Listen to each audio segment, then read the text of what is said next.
झारखंड में चुनाव की घोषणा होने में भले ही अभी लगभग 1 महीने का समय मेरी जानकारी के मुताबिक हो, लेकिन बीते कई महीनों से लगातार चुनावी माहौल गर्म होता जा रहा है। खासकर विपक्ष या बीजेपी इस तरह के आरोप और इस तरह की बातें सामने रख रही है, जो सत्ताधारी दल के साथ साथ सत्ता में जो अधिकारी हैं उनके लिए भी चिंता का सबब बनता जा रहा है। विषय महत्वपूर्ण रहता है, इसलिए उन विषयों को सिरे से खारिज भी नहीं किया जा सकता है।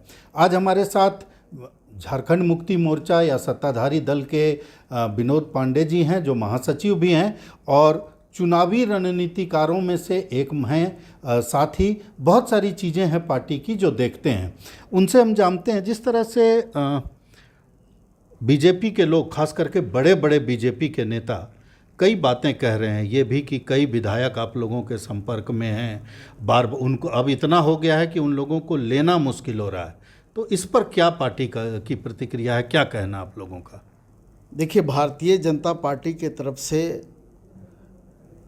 लगातार इस तरह के प्रयास हो रहे हैं और जो भारतीय जनता पार्टी का राजनीतिक चरित्र है, उस चरित्र को अगर हम ध्यान से देखें तो ये बात सही भी है कि भारतीय जनता पार्टी इस तरह के हथकंडे अपनाती है, पार्टियों को तोड़ने का, विधायकों को तोड़ने का उनका प्रयास रहता है। खरीद फरोख्त की भी सूचनाएं हम लोगों के सामने आती है।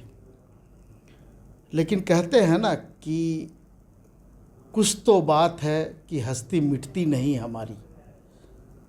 तो भारतीय जनता पार्टी को ये मालूम है कि झारखंड में झारखंड मुक्ति मोर्चा कितने मजबूत स्थिति में है और इसलिए लगातार कई एक पूर्व मुख्यमंत्री, वर्तमान में मुख्यमंत्री, केंद्रीय मंत्री या यूँ कहें कि केंद्रीय कैबिनेट की पूरी ताकत झारखंड में लगी हुई है।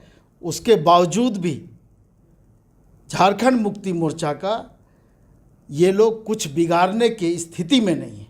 लेकिन विनोद जी, एक सवाल तो इसमें बड़ा महत्वपूर्ण हो जाता है ना कि विरोधियों पर जो भी आरोप लगाया जाए, लेकिन खुद के कुनबे को भी तो संभाल के रखना जरूरी है ना। अब चंपईदा जैसे चले गए तो चंपईदा चले गए तो बीजेपी से ज़्यादा, या बीजेपी खुश भले हो लेकिन चिंतित तो आपको भी होना चाहिए। दूसरे जाएंगे उसमें भी यही बात है। देखिए, इसमें चिंता की कोई बात नहीं है।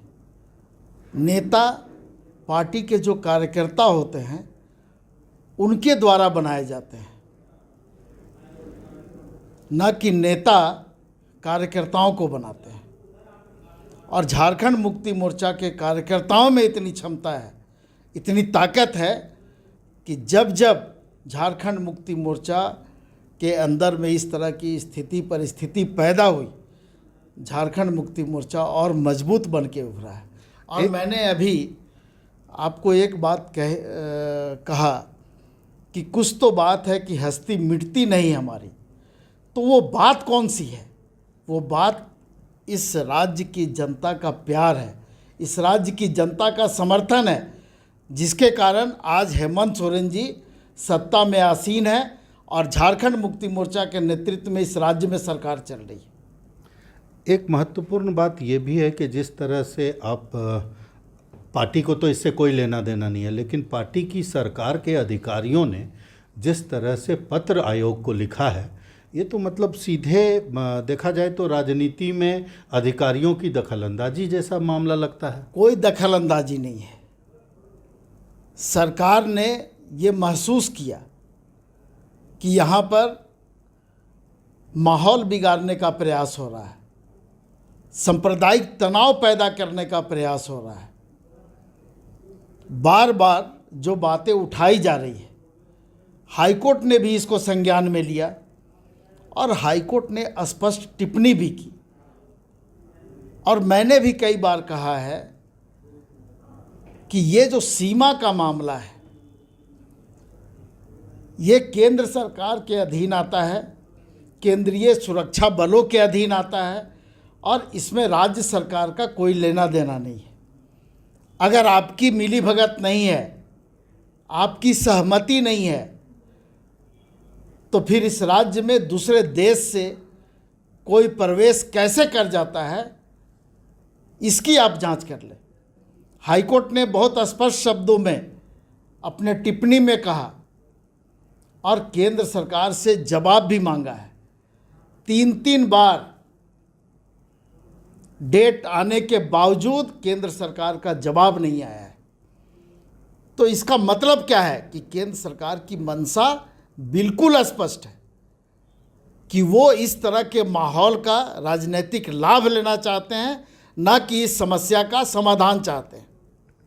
तो साफ तौर पर झारखंड मुक्ति मोर्चा का ये कहना है कि चुनावी लिहाज से सारी बातें हो रही हैं और उन झारखंड मुक्ति मोर्चा का यूएसपी यही है कि कार्यकर्ताओं की पार्टी है और कार्यकर्ता जिसे चाहते हैं उसे नेता बनाते हैं। रही बात घुसपैठ की, तो घुसपैठ पर मामला जो है वो माननीय अदालत के भी दरवाजे पर है और जिस तरह की टिप्पणियां सामने आई हैं वो भी पूरी जनता को उसका पता है।